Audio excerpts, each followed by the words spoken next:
Good afternoon, dear student. I Renu Kushwah, faculty of applied science department in SIRTE। जैसा कि हम engineering maths part 1 में आपको बहुत सारे टॉपिक के बारे में पहले भी बता चुके हैं।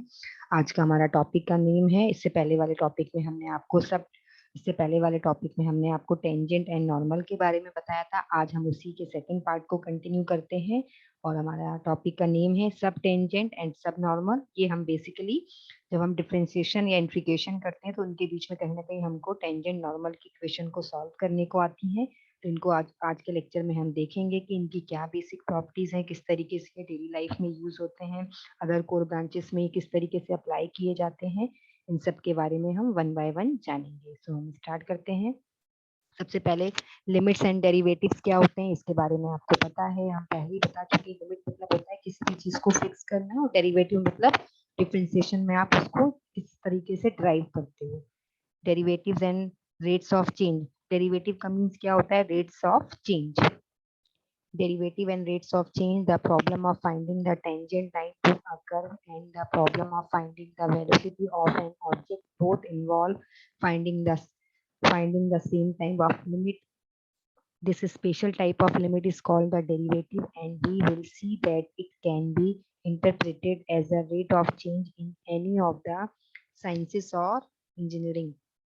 Tangents क्या होते हैं? If a curve capital C has equation y is equal to f of x and we want to find the tangent line to C at the point capital P bracket में a comma f of a, then we consider a nearby point capital Q bracket में x comma f of x where x is not equal to small a and compute the slope of the secant line PQ.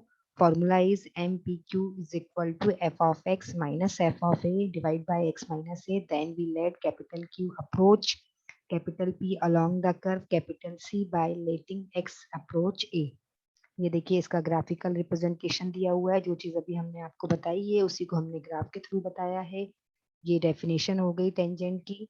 The tangent line to the curve y is equal to f of x at the point capital P a comma f of a is the line through capital P with slope।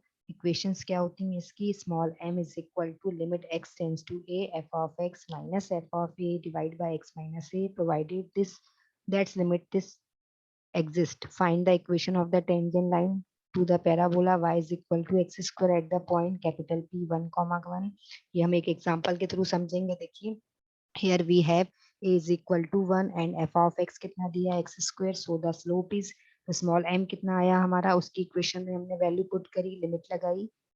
तो इस तरीके से हमारा calculation हुआ। One by one हम आपको बता रहे हैं किस तरीके से कैलकुलेट करना है। तो हमारा आंसर आया 2। Using the point slope form of the equation of a line, we find that an equation of the tangent line at 1 comma 1 is y minus 1 is equal to 2x minus 1 or y is equal to 2x minus 1। We sometimes refer to the slope of the tangent line to a curve at a point as the slope of the curve at the point। The idea is that if we zoom in far enough towards the point, the curve looks almost like a straight line। ये उसके कुछ curve के diagrams हैं। ठीक है, example number 1 के ही जो हमने इक्वेशन सॉल्व करी थी उसके डिफरेंट डिफरेंट पैराबोला के कर्व के डायग्राम्स हैं, आपको दिख रहा होगा। ये टेंजेंट की इक्वेशंस हैं।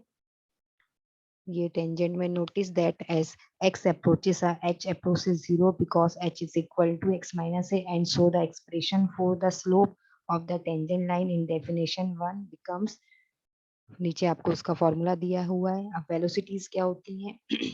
In general, suppose an object moves along a straight line according to an equation of motion s is equal to f of t, where small s is the displacement directed distance of the object from the origin at time t. The function small f that describes the motion is called the position function of the object in the time interval from small t barabar a to t is equal to a plus h. The change in position is function of a plus h minus f of a।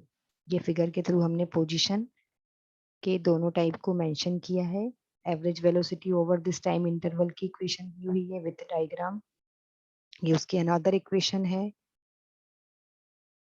ये एक और example लिया है हमने। Suppose that a ball is dropped from the upper observation deck on the CN tower 450 m above the ground।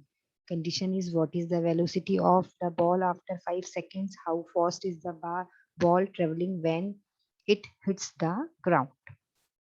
ये इसका solution आया। किस तरीके से हम वेलोसिटी फाइंड करेंगे, फॉर्मूला लगाएंगे, आपको दिख रहा होगा। वन बाय वन हम इसको स्टेप बाय स्टेप सॉल्व करेंगे। इस तरीके से हमारा आंसर आ जाएगा 9.8A। ठीक है, ये एक और एग्जांपल लिया है हमने। इस तरीके से हमने इसको भी सॉल्व किया, उसके अंदर वेलोसिटी को फाइंड किया, इसका आंसर भी आया आपका अप्रोक्सीमेट 94 मिनट पर सेकेंड।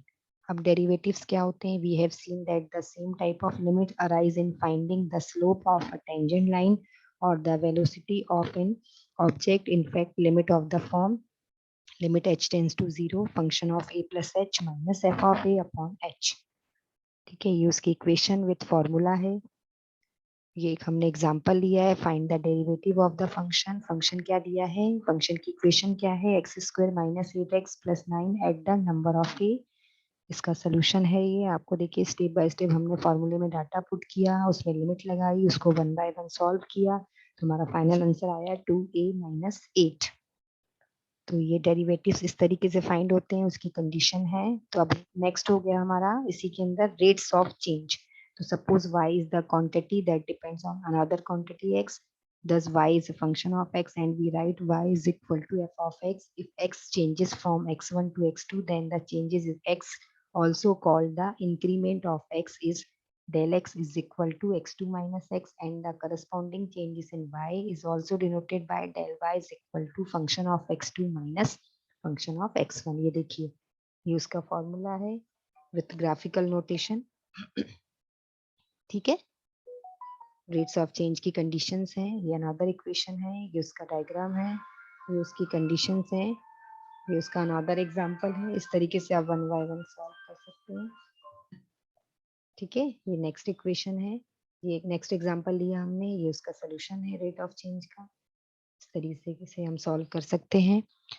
एग्जांपल नंबर 6 का सोल्यूशन है, किस तरीके से हम फंक्शन निकाल सकते हैं। So thank you very much for listening to this lecture. आज के लेक्चर में आपने देखा किस तरीके से हम सब टेंजेंट और सब नॉर्मल की इक्वेशंस को सॉल्व कर सकते हैं। जो भी हमें क्वेश्चन दिया जाता है उसके अंदर हम किस तरीके से वेलोसिटी निकाल सकते हैं, किस तरीके से रेट ऑफ चेंज हमने उसमें किया, डेरिवेटिव की इक्वेशन क्या होती है, किस तरीके से यूज होती हैं, आज हमने ये सब जाना। आज के लेक्चर की इतना ही काफी है। नेक्स्ट लेक्चर में हम और आपको इसके बारे में डीप में बताएंगे। So thank you very much for listening to this lecture. Have a nice day. Please take care. Stay at home.